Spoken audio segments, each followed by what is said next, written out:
정말 막대한 예산이 들어가는군요. 이게 대부분 세금이라는 얘기죠? 바로 그겁니다. 그런데 풍납토성 자체가 한성백제의 왕성이 아니라면 어떻게 됩니까? 이런 식이면 조 단위를 넘어서 필경 수십조 단위까지 늘어갈 예산을 한성백제의 변두리성 발굴에 투입했다는 뜻이 되죠. 더 나아가서 이런 성을 유네스코의 세계문화유산으로 등재하겠다는 얘기고요. 그렇게 되면 큰일 나는 거 아닌가요? 세계적인 망신거리죠. 그러니 일단은 신중하게 확인할 필요는 있을 텐데 이런 신중함에 대해서는 별 관심이 없다는 점을 분명히 해준 거거든요. 물론 나중에 풍납토성이 한성백제 왕성이 아니라고 밝혀진 다음에 후유증은 뭐 걱정하지 않겠다는 뜻이고요. 물론 이때는 이제 막대한 국민열세가 이미 이런 사업에 참여하는 누군가의 이익을 위해서 집행되고 난 다음일 테니까. 이런 태도를 보면 풍납토성이 집착하는 측의 목적을 이해할 수 있지 않을까 싶어요.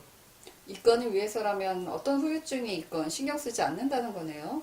공공기관이 대놓고 그러니까 더 문제죠. 공공기관이요? 국가의 권위를 등에 업고 있는 공공기관이 설마 자국민들 등쳐먹게 하겠느냐고 생각하기 쉽겠지만 그럴 수도 있어요. 풍납소송과 관련되어서 일을 벌인 송파구청하고 그 뒤에 있는 문화재청 행각이 그 대표적인 사례죠. 설마요. 설마가 사람 잡는다니까요. 이 지역을 사적지로 지정해서 문화재를 보존하겠다는 송파구청장이 풍납토성보건 및 정비사업을 하겠다는 명분으로 이 지역 땅을 수용하겠다고 사업공고를 내는 일이 잇따랐어요. 쉽게 말해서 송파구청장이 풍납토성을 보건 정비사업을 해야겠으니까 땅 주인에게 가지고 있는 땅을 헛값에 내놓고 떠나라고 한 거예요. 이런 요구를 받은 땅 주인 입장에서는 가지고 있는 땅하고 그 땅에 있는 뭐 지어놓은 건물까지 다 내놔야 되는 상황에 처하게 되잖아요. 이런 꼴을 당하면 얼마나 난처해질지 짐작이 안 갑니까? 그런 일까지 있었나요? 남의 일이라고 신경을 안 써서 그렇죠. 이건 팩트예요. 소송까지 걸렸는 거요. 그런데 이런 일이 생기면 보통은 어떻게 생각하느냐? 어떻게 되는데요?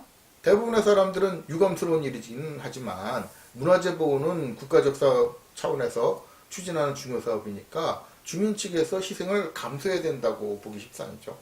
실제로 일부 언론에서는 이런 측면을 집중적으로 부각시켰고 이에 따라서 여론도 그 사람들이 주도하는 대로 형성됐고요. 보통은 이런 식으로 힘없는 개인이나 중소기업은 희생되는 경우가 많아요. 대체로 그렇게 처리되기 마련이죠. 하지만 내막을 알고 보면 풍납동 경우는 단순한 문화재 보건 사업이 아닌 사례예요. 내막을 알고 있는 사람이 많지 않다면 저는 악용하면은 송파구청 같은 공공기관이 같지도 않은 명분 내세워가지고 남의 땅 뺏고 멀쩡한 건물 허물어버리게 만들 수 있게 되는 거예요.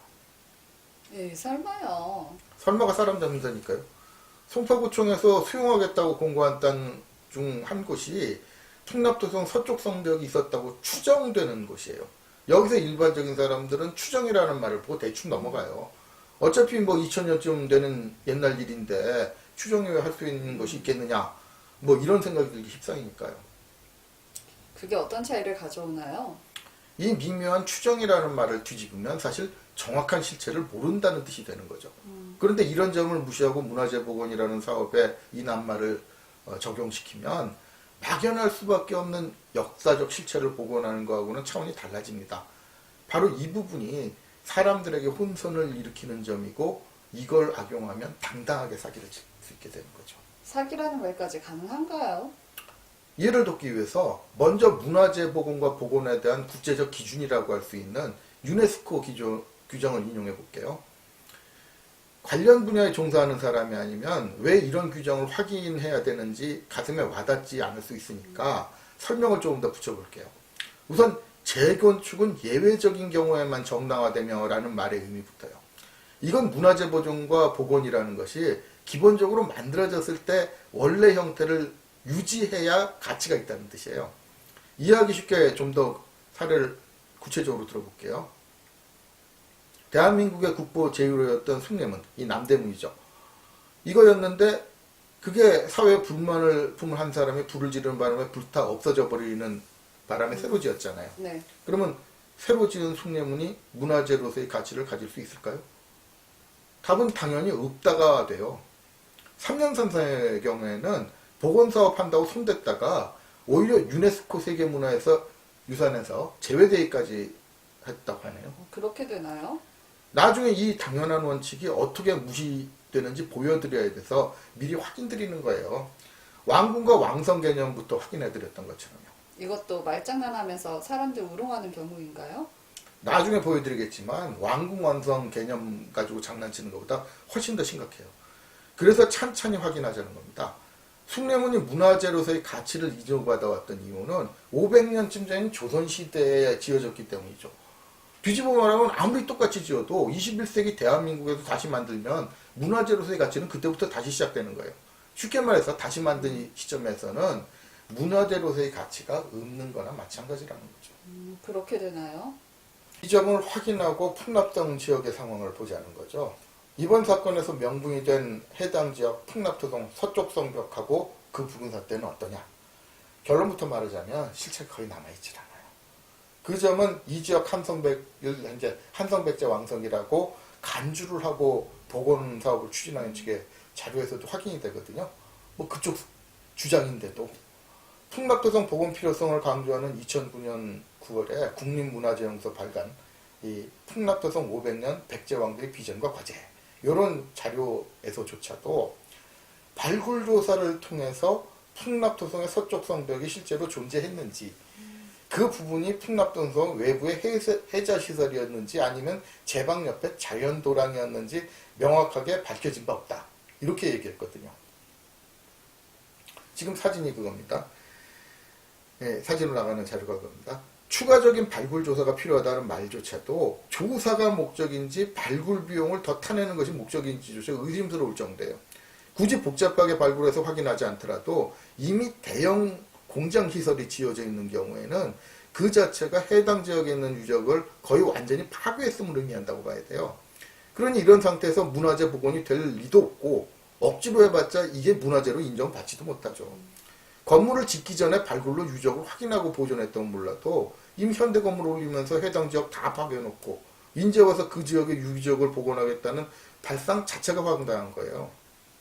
그러니까 완전히 없어져 버려서 다시 만든다 한들 문화재로서의 가치를 인정받지 못하는 걸 복원한다고 멀쩡하게 돌아가는 공장이며 집들을 철거시킨다는 건가요? 그렇죠. 유네스코 기준만 제대로 알아도 이미 완전히 없어진 유적을 다시 만들어봤자 문화재로서의 가치를 인정받지 못한다는 점은 분명히 드러나요. 그리고 이런 사실을 송파구청하고 그 배후에 있는 문화재청이 모를 수가 없죠. 그런데도 문화재로 인정받지도 못할 것을 만들기 위해서 지금 지어져 있는 시설 모두 헐어버리고 나가라고 요구한 거예요. 이런 행각은 이들 목적이 문화재 보존이 아니라 남의 땅 뺏는 것이라고 해도 지나친 말이 아닐 것 같거든요. 이 정도면 칼만 안 들었지 강도하고 다를 게 뭐냐는 말이 나오는 게 당연하잖아요. 아, 그런 정도였나요? 이것뿐만 아니라 한성 백제왕성을 복원하겠다는 수용해간 땅을 어떻게 사용하고 있는지 확인하면 땅 내놓은 사람들 속이 뒤집어질 거예요. 풍락동 사람 상당수는 수도 서울 지역의 땅값이라고는 뭐 생각하기 어려울 정도로 지나치게 헐값으로 그것도 예산이 없다면서 값을 한 번에 받지도 못하고 여러 번에 나눠서 받으면서 땅을 내놨다고 해요. 그러니까 예를 들어서 2억짜리 집을 뺏긴 다음에 2천만 원씩 10년 줘보세요. 네. 그랬던 이유는 당연히 한성백제왕성이 문화재 복원이라는 명분 때문이었겠죠. 그렇지만 이렇게 뺏어간 다음에 이 대부분의 땅을 문화재 복원하고 복원을 위한 발굴에 활용이 되고 있느냐. 그것도 엉뚱하게 활용되나요? 이제 감이 잡히시나 봐요. 이 땅 상당 부분은 서울시 영어마을 및 조사단 사무실, 주차장, 자전거 대여소, 학교, 토성관리사무소 이렇게 사용되고 있어요. 한성백제왕성을 복원한다면서 땅을 가져간 지 20년이 넘는 세월이 지난 지금도요. 특히 사적지라 보호해야 된다는 명분으로 수용해 놓은 곳에다가 바로 국립문화재연구소 건물과 함께 근데 요것까지는 뭐 문화재 보존을 위한 건물이니까 이해해 줄 수는 있겠는데 바로 그 옆에다가 풍납동 영어마을 캠프를 지어놨더라고요. 이 정도 건물 지으려면 역시 이 건물 아래 몇 미터를 파괴하지 않을 수 없거든요. 네. 그럼 주민들이 살다가 문화재 파괴하는 걸 막겠다고 땅을 뺏어놓고 바로 그 땅에 있을지도 모를 문화재를 자기 손으로 파괴하는 건 상관없다는 뜻이잖아요. 네. 뺏은 땅 시험 발굴해서 아무것도 나오지 않으니까 집 한 채 넓혀 공원 만든 것도 있고요. 이 사진 보시면 알겠지만 아직도 뺏은 땅에 아무것도 하지 않고 이 울타리만 쳐놓은 것도 있고 이런데도 이 사업 목적이 문화재 보존과 복원에 있는 걸로 봐야 되겠냐고요. 땅 빼앗긴 사람들은 화가 나겠네요. 그러면 발굴이 늦어져서 임시로 이런 활용이라도 하고 있다고 봐야 되느냐? 그런 것 같지도 않거든요. 이들은 백제왕성의 역사적 가치가 높기 때문에 발굴해서 보존할 가치가 있다. 이런 추상적인 설명 이외에는 백제시대에 어떤 문화재를 어떻게 복원하고 어떻게 보존할 것인지, 그게 어떤 측면에서 얼마나 중요한 것인지, 여기에 대해서는 구체적인 계획이나 입장도 밝히지 않고 있다고 그래요. 그럼 문화재 보존과 아무 상관없이 땅만 뺏긴 꼴이잖아요. 그러니까 강도 소리가 나오는 거죠. 그래도 이조차도 일관성이 없어요. 이중잣대를 들이대는 것도 있거든요. 송파구 풍납동의 306-26, 27, 28번지에 해당하는 곳은 지금 철거를 요구하고 있는 공장이 바로 근처에 있는 곳이에요. 공장 땅이 문화재 복원에 그렇게 중요하다면 바로 근처인 이곳도 수용이 돼야 될 것 같은데, 이곳에는 새로 빌라를 짓도록 건축허가가 나가지고 분양 중이었어요. 바로 근처인데도요? 네, 그러니까 무슨 기준으로 땅을 뺏어가는지 모르겠다고 하는 거죠. 그래서 표적 수용이라는 말도 나오는 거고요. 집과 땅 뺏긴 사람만 억울하겠네요. 이런 상황을 보면 풍납토선 보관하겠답시고 땅 내놓고 철수하라는 이번 사건의 본질이 얼마나 황당한 상황인지 이해가 갈 거예요. 그런데 송파구청이나 문화재청은 뭘 믿고 이런 행각을 벌였겠어요. 정말 왜 그랬을까요? 여기서 저도 충격을 받았던 배경이 있어요.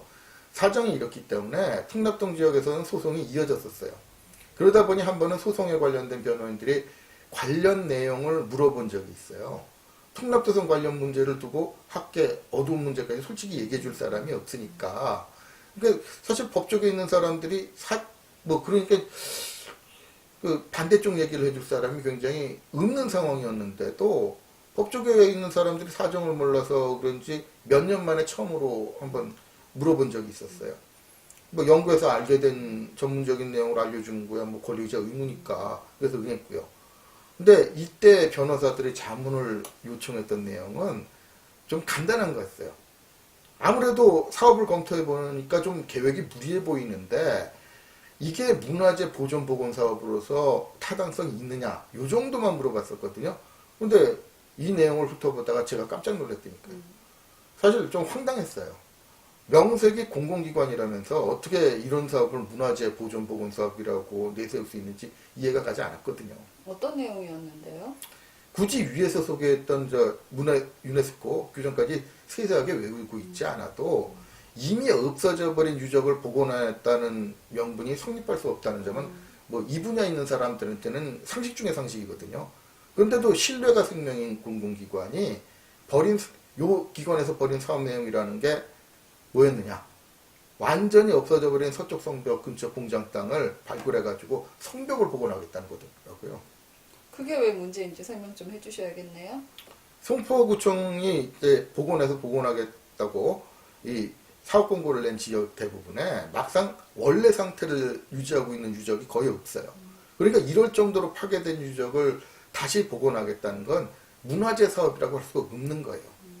그런데도 이런 명분으로 남의 땅 뺏는 것까지만 해도 뻔뻔스러운 건데 이런 일을 가지고 법정에 가서 시비를 가리겠다고 배짱을 부렸다는 뜻이에요. 그런데도 문제가 되지 않았나요? 이게 일단 문화재 사업이 될 수 없다는 생기초 상식을 공정직 변호사들도 모르고 있더라고요. 1시간 반 정도 정말 새로 만든 것은 문화재로서의 가치가 없느냐는 거를 반복해서 묻더라고요. 그럴 정도로 못 믿겠다는 표정이었어요. 당시에는 솔직히 이 분야 소송을 많았다는 변호사들이 왜 이 모양이냐, 뭐 기본적인 상식도 없으면서 사건 맡았냐 이런 생각까지 들었어요. 근데 며칠 지나지 않아서 그게 그런 게 아니라는 사실을 깨닫게 되더라고요. 한 친목 모임에서 20년 정도 판사 생활을 하다가 이 변호사로 전업한 친구가 있었어요. 거기 만나가지고 마치 법조인이니까 좀 놀려준다고 어떻게 문화재 관련 소송을 맡은 변호사가 새로 만들면 문화재 가치가 없다는 것도 모르느냐고 물었거든요. 근데 20년 판사 생활을 했던 그 친구가 그게 왜 문화재가 있냐고 펄펄 뛰더라고요. 근데 거기서 끝이 아닌 게 그 옆에 있는 녀석까지 가세를 해가지고 세상엔 그 다양한 가치가 있는 법인데 공부께는 했다는 놈이 어떻게 그렇게 독선적이냐고 타박을 하더라고요. 하긴 비전문가들은 이런 걸 잘 모르겠더라고요. 요 사건에 약간 나름대로 충격을 받아가지고 이 나중에 문화재 관련 분야에 종사하는 집단하고 완전히 아닌 전문가 집단에 좀 의식적으로 나눠서 질문을 해봤어요. 같은 질문을 던졌거든요. 뭐 이렇게 남대문처럼 완전히 없어져 버린 거가 다시 지으면 문화재가 될 것 같으냐. 근데 이제 반응이 극적이에요. 내막 좋아하는 전문가 집단에서는 어떻게 그런 생기초 상식을 질문이라고 하느냐는 거예요. 그러면서 비전문가들이 모르는 얘기를 하면 네가 과장하는 거 아니냐고 몰아가요. 근데 대부분 비전문가 집단은 그게 왜 문화재가 아니냐는 거예요. 지금도 다시 만들면 문화재 되는 거 아니냐. 이런 반응을 보이더라고요. 네. 전문가와 비전문가 집단의 차이가 그렇게까지 난다는 거네요. 그러니까 문화재가 되느냐 마느냐는 뭐 다양한 가치가 존재하는 형이상학적인 문제가 아니잖아요. 그건 기준이 있는 거니까 국제적 기준까지 명확하게 주전되어 있는 현실 문제라고요. 특히 새로 만들어낸 것이 문화재로서의 가치가 없다는 거는 이 분야에서는 정말 다시 말하지만 생기초 중에 생기초 상식이에요. 사실 상식이라고 하기에도 민망한 거지만 생각해보세요. 다시 만들어서 문화재가 되면 고려청도 수천 개는 만들 수 있는데 남대문 불타버린 거 가지고 뭐하러 그렇게 아쉬워해요? 다시 만들면 되는데. 그러니까 그런데도 많은 사람들이 이런 상식을 몰라서 오히려 제대로 하는 당사자가 눈앞에서 매도당하는 게 현실이더라고요. 이런 사태를 보면서 인문학도 전문 분야는 전문 분야다라는 점을 깨닫게 되더라고요. 물론 비전문가들이 이렇게 잘못 알고 있는 이유는 좀 이따가 보여드릴게요. 나중에 통하지만 왜 우리 사회가 상식이 통하지 않는 사회라는 말이 나오는지 이해가 돼요. 그러니까 헷갈리는 게 이상할 것도 없을 것 같기는 하더라고요. 심각한 문제가 또 있나 보네요. 네, 그 얘기는 이제 반전에 반전이 이어지는 스토리 뒤에 나와야 해서 그런 겁니다. 반전 스토리까지 있나요? 일단 정의가 실현된 얘기부터 하죠. 1심에서는 송파구청하고 문화재청 측의 패소 판결이 나왔어요. 이유는 아주 구체적으로 나왔어요. 사실 판결문 그렇게 길게 안 쓰는데 이거는 굉장히 길게 써주는 이유가 그만큼 구체적으로 밝혀놓겠다는 의도가 들어가 있다고 들었거든요. 그러니까 풍락동성 서쪽 성본을 보존이나 복원해야겠다는 명분을 내세우려면은 이게 문화재로 인정받을 수 있을 만큼 원래 형태를 유지하고 있어야 되는데 현재 상태처럼 완전히 없어져 버렸고 원래 형태에 대한 기록이나 근거마저 거의 없다시피 한 상태에서는 명분 자체가 성립할 수 없다는 거죠. 그러니까 결론적으로 송파구청이나 문화재청 같은 공기관이 성립하지도 않는 명분을 내세워서 남의 땅을 뺏으려고 한 행각이 위법이라는 뜻이 되는 거죠. 문화재를 보존, 복원해야 된다는 취지에 대해서는 인정해 줄 수 있지만 이걸 앞세워서 불필요한 희생을 강요하는 것까지 용납해 줄 수 없다는 얘기예요. 그렇게 판결이 났으면 앞으로는 문화재 이용해서 횡포 부리기는 어려워지겠네요. 이 판결이 날 때까지만 해도 저도 그렇게 생각했죠. 제가 듣기로는 대한민국 역사상 문화재청이 패소한 첫 재판이라고 하더라고요. 재판만 하면 무조건 이긴다는 신화를 믿고 너무 무리하더니 꼴 좋다. 뭐 이렇게 생각했거든요. 반전이 있었다는 게 여기서부터인가요? 깜짝오셨네요. 문화재청 측이 항소한 2심에서 판결이 뒤집혔어요. 근데 이 판결 내용을 보면 헬조선 소리가 나오는 이유가 확실해질 겁니다. 어떻게 뒤집혔나요? 뭐 소송 내용 중에서 사업 시행자가 누구냐 하는 건 뭐 제 소관이 아니니까 일단 패스하기로 하고 제가 다룰 핵심은 문화재청 측의 사업이 멀쩡한 여기 돌아가는 공장을 쫓아내고 땅을 뺏을 가치가 있는 문화재 사업이냐는 겁니다. 사실 멀쩡한 이렇게 돌아가는 공장 쫓아내면 그 공장에서만 실업자가 수천 명 나올 거고 그 사람들 상대로 먹고 사는 사람들 것도 생각하면 뭐 10,000명 단위로 길바닥에 낳는다고 봐야 돼요. 근데 사실 이 사업이 그렇게 그런 사태를 감수할 만한 가치가 없다면 사업 시행자 같은 내용은 지원 말단적인 내용에 불과하잖아요. 그렇겠죠. 1심 소송에서는 바로 이 점이 인정된 겁니다. 문화재청 측이 공장 건물 세우면서 완전히 없어져 버린 성벽을 복원하겠다는 사업을 문화재 사업이라고 볼 수 없다는 취지였거든요. 그렇다고 하셨죠. 근데 이게 어떤 논리로 뒤집혔느냐? 이게 해괴한 논리란 말이에요. 2심 판결문을 보면 우선 문화재에 대해서 문화재청장은 문화재위원회의 해당 분야 전문위원이나 이 문화재위원, 그 관계 전문가 3명 이상에게만 이 해당 문화재에 대한 조사를 요청하고 심의를 거쳐서 절차를 밟으면 된다는 점을 강조했어요. 근데 물론 형식상으로는 이래요. 근데 이건 문화재청 측에서 자기들이 임명하는 거니까 앞잡이노로서라 전문가 3명 골라놓으면 얼마든지 원하는 방향으로 갈 수 있으니까 중요한 변수가 안 되는 거죠. 근데 그 다음에는 문화재청장이나 지방자치장이 문화재 보존 관리를 위해서 보호구역에 있는 건물을 수용할 수 있다. 요 문화재보호법 83조 1항 여기를 판결문 앞쪽 유난히 강조해 놨더라고요. 그리고 이 조항에 적용될 수 있는지 따져보겠다더니 소송 대상이 된 땅이 풍납투성 관련 지역으로 원형 보건과 효율적인 관리를 위해서 사적으로 지정된 사실이 인정되었는 바. 이 조항의 대상 적격은 당연히 인정됐다 할 것이므로 공장 측의 주장은 더 살필 이유가 없다. 이렇게 판결을 내렸어요. 그럼 무슨 뜻이 되나요? 완전히 없어져 버린 성벽을 다시 만들어 놓겠다는 것도 문화재 사업이니까 땅 뺏겨도 군소리 말라는 얘기죠. 그런데 완전히 없어져 버린 걸 다시 만드는 게 문화재로 인정받을 수 없다고 하셨잖아요. 그러니까 황당하죠. 더욱이 2심 재판부의 문은 이제 문제의 핵심을 우악스럽게 왜곡시켜 놓더라고요. 원고 측 공장 측 주장이 지금 자료화면 나가는 것처럼 이렇게 하고는 근거를 합시고 이렇게 판결을 내려놨어요. 판결문이 어려워서 무슨 얘기인지 잘 모르겠는데요. 그게 우리 사회의 특징이니까 제가 좀 풀어드려야겠죠. 쉽게 말하자면 이런 겁니다. 풍납토성 서성벽의 위치나 구조가 명확하게 확인되지 않아 추정할 수밖에 없지만 존재했던 것은 확실하니까 공장 땅 뺏고 쫓아낼 가치가 있다는 뜻이에요. 그러니까 1심에서는 완전히 없어져 버린 데다가 어디 있었는지도 정확하지 않은 걸 복원한답시고 이 추진하는 사업을 문화재 사업이라고 우기는 걸 인정할 수 없다는 취지로 판결을 내렸는데 2심 재판부는 풍납도성 서쪽에 성벽이 존재했다는 건 사실이니까 위치나 구조 같은 거 몰라도 대충 복원하면 공익사업이다. 이런 식으로 판결을 해놓은 거예요.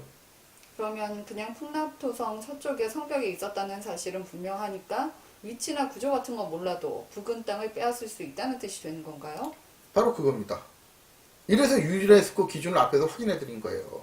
풍납도성 서쪽에서 성벽이 있었던 사실을 누가 모릅니까? 이번 소송에서는 그런 걸 따지자는 게 아니잖아요. 문제의 핵심은 옛날에 있었던 성벽이나 해자가 지금 해당 지역에서는 완전히 없어져 버렸고 어디에 있었는지 어떻게 생겨먹었는지 좀 모른다는 거잖아요. 그래서 유네스코 규정까지 확인을 해가지고 유적이나 역사적 건축물 등의 재건축은 예외적인 경우에만 정당화되며 완벽하고 상세한 기록 문건의 기초를 두고 있을 때만 허용할 뿐이지 절대로 추측의 근거를 두어서는 안 된다고 했잖아요. 그러니까 2심 재판부의 판결은 유네스코 규정에 맞지 않는다는 거죠? 말 하나마나 이 규정에 비춰보면 2심 재판부 판결이 왜 황당하다고 하는지 확실해지죠. 이건 유네스코 기준에 정면으로 위배되는 거잖아요. 일단 재건축은 예외적인 경우에만 정당화된다는 뜻이 뭐겠습니까? 원칙적으로는 완전히 없어져 버린 걸 다시 만드는 건 가치가 없다는 거예요. 그리고 없어져 버린 것이 아쉬워서 다시 만든다고 해도 완벽하고 상세한 기록 문건의 기초를 두고 있을 때만 허용 가능할 뿐이지 절대로 추측의 근거를 두어서는 안 된다고 했던 걸 다시 확인해야 되잖아요. 그런데 풍납토성 서성벽을 이 기준에 한번 맞춰보세요. 기본적으로 재건축이니까 이 자체가 예외적인 경우에 해당하잖아요. 그럼 이 예외적인 경우에 해당하려면은 완벽하고 상세한 기록 문건의 기초를 두고 있어야 되는데 그런 겁니까? 판결문에도 지손으로 밝혀놨더라고. 현재 서성벽은 그 위치나 구조가 명확히 확인되지 아니하여 이를 대략적으로 추정하고 있을 뿐이라면서 자기 손으로 이 구조를 판결문에 써놨어요. 그러니까 절대로 추측의 근거를 두어서는 안 된다는 규정을 깔아뭉개놨다는 걸 자기 손으로 밝혀놨다는 얘기밖에 안 되잖아요. 이게 무슨 얘기가 되겠어요? 대한민국 사법부는 이 판결을 통해서 국제적으로 통하는 유네스코 규정까지 깔아뭉개고 제멋대로 문화재 복원 기준을 정해놨다는 얘기가 되는 거예요. 그럼 심각한 문제가 되는 거 아닌가요?